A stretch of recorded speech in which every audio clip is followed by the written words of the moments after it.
Hello Nidorinas and Nidorinos, and welcome to Viridian City, where today the Fortree Flyers are challenging the Viridian Fissure. Flyers today are going to start out with Mandibuzz and Talonflame.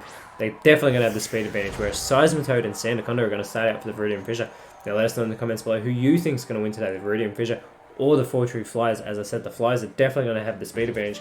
Talonflame going first, who's usually not been the greatest Pokemon for the Fortree Flyers this season, but it's going to start with a Petal Dance. This will be super effective, and it's going to hit Seismitoad, and it's a one-hit wonder to start this matchup off. A huge hit by Talonflame, taking advantage of the Water Ground type Seismitoad being extremely weak to Grass type attacks, as we get an Icicle Crash now coming from Mandibuzz, going for Sandaconda. Also a super effective hit, a very good start for the Fortree Flyers, and Sandaconda flinches, so it could not get much better than that for the Flyers as Golurk, the Ghost Ground type, comes out for the Fissure. Fantastic start for the 9th place Flyers. And that Petal Dance is going to continue from Talonflame, and it's going to take Sandaconda out. So Sandaconda is eliminated by Talonflame. Okay, so Talonflame is definitely doing much better today than it has in previous seasons, and Mandibuzz goes with another super effective move, hitting Golurk with that Water Gun. Brilliant start, as Golurk now needs to do something big and goes with a Trop Kick, so that won't be super effective at all, instead being not very effective on the flying types, but Mandibuzz will have its attack lowered in that process. We're going to have the 4th Pokemon now coming out for the Fissure, and they're sending out Garchomp, their pseudo-legendary. Now that's what they need. They need something big to try and take down Talonflame and Mandibuzz, because they are starting off amazingly. And Talonflame gets a Golurk down into the red. Golurk actually holds on though, as Talonflame is left confused. But what a start for the Fortree Flyers. Wow. Discharge now coming from Garchomp, and thankfully it doesn't affect Golurk, so it's going to hit both Talonflame and Mandibuzz, gets a super effective move on them. And it's actually going to leave Mandibuzz paralyzed, so Mandibuzz may not even get a move out thanks to that paralysis. Golurk's going to go with the Forest Curse, so it's going to add the Grass type into Talonflame. But I still cannot believe that start for Talonflame. Got 2 eliminations already and almost took down Golurk. Shadow Bone though, coming from Mandibuzz, and it's going to take down Golurk. So Golurk has been eliminated. That is now 3 Pokemon taken down for the Viridian Fissure. What a start by Talonflame and Mandibuzz. That is some impressive teamwork, as Runerigus, another ground ghost type, comes out. Talonflame may not have had the best start so far, or best goings in this season so far, but wow, is it showing today that it can perform, as it shakes off that confusion, goes for a Growl. But what a start with a Petal Dance on the ground types. It's going to lower the attack stat of both Garchomp and Runerigus there. Garchomp having that amazing 130 base physical attack, so that's a good move to use on it. As it goes for a Night Slash here. Looks like it's going to continue to target Talonflame. Gets it down into the yellow. Clearly they want Talonflame off this battlefield. Runerigus now goes with the Sacred Sword. Goes for Mandibuzz. Gets Mandibuzz down into the yellow. But Mandibuzz shakes off that paralysis again. And it's going to go with a Worry Seed, so it's going to add the Insomnia ability to Garchomp, prevents it from going to sleep. Now, Fortree Flyers have come out massively swinging, clearly, because they lost last week, and now they're sitting 9th. They definitely want to get back into the top 8. They're definitely coming in here motivated today against the Viridian Fissure. Now, Talonflame is confused, and again shakes off that confusion. And it's going to go with the Forest Curse. So Talonflame's going to add the Grass type into Garchomp. This could actually be really good, because Garchomp could now take massive damage from Fire type attacks potentially. Garchomp's going to go with a Super Fang and halve the health of whoever decides to hit. Going for Mandibuzz, it takes exactly 50% of what's remaining of its health. Runerigus could capitalize. Goes with a lovely kiss, but Talonflame avoids that attack. It would have put it to sleep. Mandibuzz now goes with the Fire Blast, but instead goes for Runerigus instead of capitalizing on the Grass typing that was added to Garchomp. So that would have actually been a really amazing hit to see what it would have done to Garchomp there. Talonflame snapped out of that confusion. Thankfully avoided all of them for the Fortree Flyers. And it's going to go with a Hone Claw, so it's going to boost its attack stat here. Also increases that accuracy, so maybe it can capitalize on having it in a better accuracy and potentially go for a one-hit KO move, because we love seeing those here in the Elite Challenge League. Clear Smog now coming from Garchomp, and that will take Talonflame down with that super effective move. So that is what the Viridian Fissure needed to do. They've got an elimination on the board, and they've taken down Talonflame again, who had an amazing start to this matchup. Gastro Acid coming from Runerigus, so it's going to solely target Mandibuzz here, as it's the only one on the side of the Fortree Flyers. Mandibuzz again shakes off that paralysis, doing very well, and goes with an Avalanche. This is going to go for Garchomp, and a huge hit onto Garchomp there. That is so super effective. Garchomp almost got taken down into the red. Garchomp hangs in there as we have another pseudo legendary coming out onto the field, and it's Salamence with its Intimidate ability coming onto the field for the Fortree Flyers. So the #1 draft picks for both sides are on the field right now, with Garchomp being on the side for Viridian Fissure and Salamence being on the side of the Fortree Flyers. Now Garchomp's got that speed advantage over Salamence, but barely. Garchomp has 102 speed, Salamence has 100 base speed.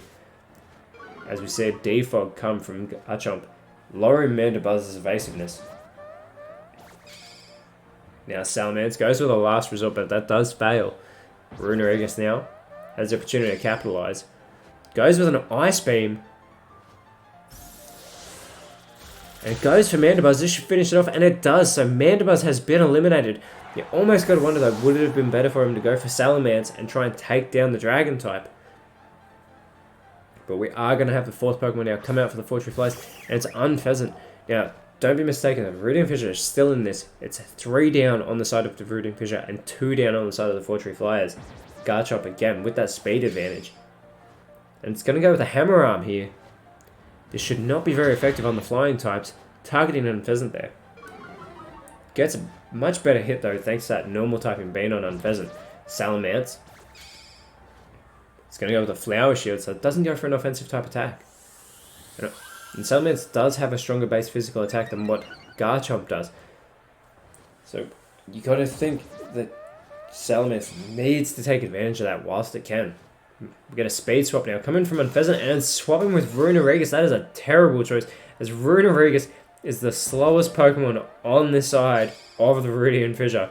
So Runerigus goes with a Focus Energy here. Runerigus there getting pumped. As always, in our description below, we do have a link to our Instagram page where you can get regular ladder and fixture updates, as well as our match of the week, as we get a Skull Bash being prepared by Salamence. It will tuck its head here and boost its defense, and then it's going to try and go for that Skull Bash on the next turn. So if the Viridian Fissure can take it down before then. Get a high jump kick coming from Runerigus. Targeting Salamence. Actually gets a really decent hit with that not very effective attack. Ah, it was a critical hit though. Garchomp now. Gonna go with a Leer, so it's looking to lower the defenses of the Fortree Flyers. And it is going to connect with Unpheasant and Salamence there. Unpheasant now.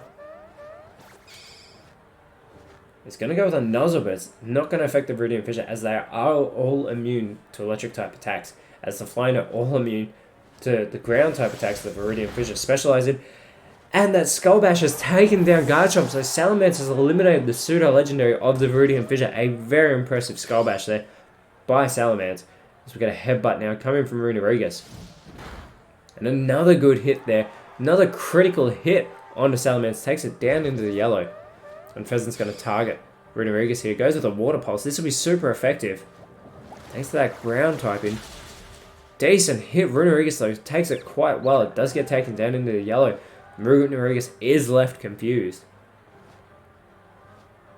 As we have the final Pokemon coming onto the field for the Viridian Fissure, and it's Hippowdon as the last Pokemon on the side of the Viridian Fissure.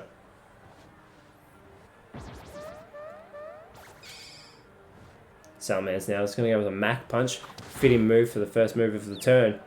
Doesn't do a great deal of damage to Hippowdon though, and Runerigus does not shake off its confusion. Does minimal damage to itself. Hippowdon now, being quicker than Unpheasant surprisingly, and we get a Shockwave from Hippowdon. Takes Salamence down into the red as they continue to chip away at the pseudo legendary.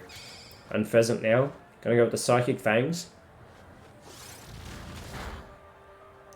Decent damage there done to Hippowdon. Now Unpheasant again is the slowest on the field thanks to taking Runerigus' speed. Salamence now. Gonna go with a Wood Hammer. Targets Runerigus with that super effective hit and gets the elimination. And Runerigus' Wandering Spirit ability has now gone over to Salamence with that move. But Runerigus will be eliminated once its Intimidate that it gained from Salamence takes effect, lowering Salamence and Unpheasant's attack stats. But Hippowdon, now all by itself as Salamence gets a little bit of recoil damage there, Hippowdon could eliminate Salamence right now. But instead goes with a Roost, so it takes its health back to 100%. So Hippowdon now back at full strength. And Pheasant is going to go with a Psyshock.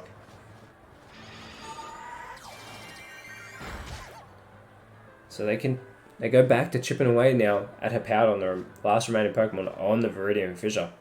But the Fortree Flyers have a 4 Pokemon advantage, a massive leader in this battle so far. As we get a Bug Bite coming from Salamence. And the chipping away at Hippowdon just continues.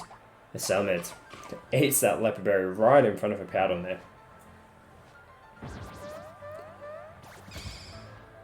Hippowdon's going to go with the Trick or Treat and add the Ghost typing to Salamence by the looks of it. So Salamence, who's just still hanging in there, has now just gained immunity to normal and fighting type attacks. And Pheasant's going to go with the Powder Snow.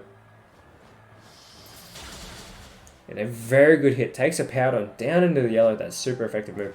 Now this is horrible for the Viridian Fissure because they've only won 3 games this entire season. They've lost 8 and it looks like they're going to lose another at this rate. As Salamence sets up with the Iron Defense. Salamence probably doesn't need to boost its defenses right now, as if it takes any hits you have to think it's going to be eliminated. Hippowdon can do that now. It needs to get Salamence off the battlefield. Goes with a Trop Kick. We did see this earlier on in the matchup. And that will get the job done. So Salamence has been eliminated, and there's that Wandering Spirit now moving over to Hippowdon. Salamence gets taken down, so that's the 3rd Pokemon eliminated from the Fortree Flyers. But they still have 3 remaining. They have a huge lead. Hippowdon has a lot of work to do as Pheasant goes with a Horn Leech. Doing some very impressive damage to Hippowdon. That super effective move again from Unpheasant and gets that health restored in the process. And now that Wandering Spirit has moved all the way over to Unpheasant, so it's gone from Runerigus to Salamence to Hippowdon, and now it's with Unpheasant. You have to wonder if it's going to end up back at Hippowdon at this rate, as we get Braviary coming out onto the field for the Fortree Flyers. Braviary having a fantastic season so far. And it's got the speed advantage on the field. It's also got that 123 physical attack stat, and it's going to go with a beat up. So this is going to connect 3 times, because there are 3 Pokemon remaining on the side of the Fortree Flyers. And it gets a critical hit in there as well. But it'll get Hippowdon down into the red, but Hippowdon's still hanging on here.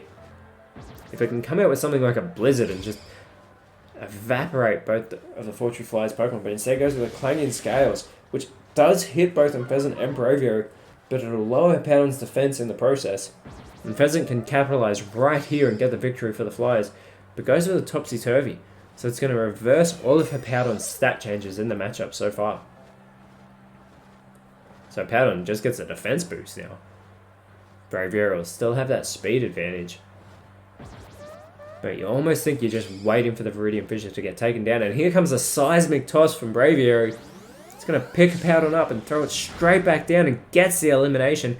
So Hippowdon is taken out of this and the Fortree Flyers get the victory. So you have to think they're going to get back up into the 8 potentially with that, as their record now goes to 7-5. But Talonflame just coming out, throwing massive bombs, and Braviary even backing it up fantastically, getting super effective hits, setting up Sandaconda and Golok for perfect falls. That start by just those 2 alone is exactly what the Fortree Flyers needed in this battle, and they took advantage of their speed stat with that, and the weaknesses of the Viridian Fissure. Fantastic beginning for the Flyers. They're going to want to do that next week when they face the Cinnabar Flare. I look forward to that matchup, as both of those 2 teams had fantastic starts to the season. They've dropped off a little bit as we got to the midpoint, but as we get into the final third, I look forward to seeing how they go. Whereas the Viridian Fissure, this is their 9th loss this season. It just keeps getting worse for them, and I do not have high hopes. Next week, they're going to face the Goldenrod Giants, and logic says, with the way the Fissure have been going, you're going to want to back the Giants in Goldenrod City. But still, Viridian Fissure just cannot seem to get it done. They barely beat the Snowpoint Frost last week, and Snowpoint Frost have only won one game this season. But unbelievable that they just cannot seem to get it done, as the Viridian Fissure are one of the highest ranked on average teams based by their rating in the entire Elite Challenge League. They just can't seem to do it. Whereas the Fortree Flyers, like I said, capitalising on their speed and the weaknesses of the Viridian Fissure. They did really well in this battle. But Nidorinos, thank you so much for watching. Let us know in the comments below who you thought was the best on field. I'd probably say Talonflame, but it could have been Braviary. And if you like what you saw, leave a like, share, subscribe, but more importantly, always remember, you are awesome, and I will speak to you next time.